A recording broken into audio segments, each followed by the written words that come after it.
ครับพี่น้องครับมื้อนี้ FC ครับอันมีลูกน้องมาสมัครงานใหม่มาจากกรุงเทพมาแนะนำตัวจักบาทกันน่ะมาสัมภาษณ์งานมาแต่ไสเนาะจังว่านี่พี่น้องนี่เฮ็ดเฮ็ดครับซื้อหยังเนาะนี่ซื้อทีมครับซื้อดีมนี่ครับมาจากกรุงเทพอะนะมันยังมาอยู่บ้านอันงานเป็นไดเป็นตาเฮ็ดได้บ่งานเฮานี่สบายครับสบายเล่นบ่แต่ว่างานหนักได้อยู่นี่สบายครับบ่รอเบิ่งโลดพุ่นมีแต่ความด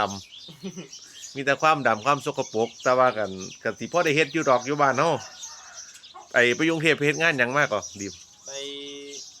ตัดไม้ไปเฮ็ดเฟอร์นิเจอร์ครับอ๋อจังได๋คืออยากกลับมาอยู่บ้านบัดนี้มันทางโดนครับเป็นจังได๋คืออยากกลับมาอยู่บ้านบ่มีเงินใช้ครับเอาอยู่ทางโดนอยู่บนงานบ่ค่อยมีบ่แม่นครับเนี่ยเศรษฐกิจก็บ่ค่อยดีเนาะแม่นก็คือยังอยู่บ้านครับได้อ๋อนี่ล่ะมักมองมันเอิ้นว่าอ้ายนี่ล่ะเลยสิรับมาเฮ็ดงานทุกเที่ยมีแต่คนเอิ้นพ่อใหญ่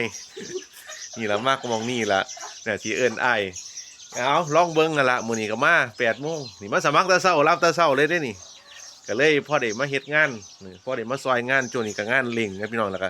อีกอย่างหนึงก็คือจังผมว่านั่นล่ะคันอยากเฮ็ดก็มาเฮ็ดนะครับก็บ่ได้บังคับกัน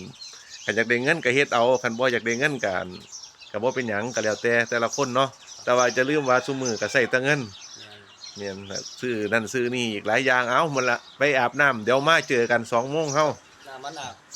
ไปมากรุงเทพใหม่เลยมาสมัครงานเลยไปจังพอกันครับ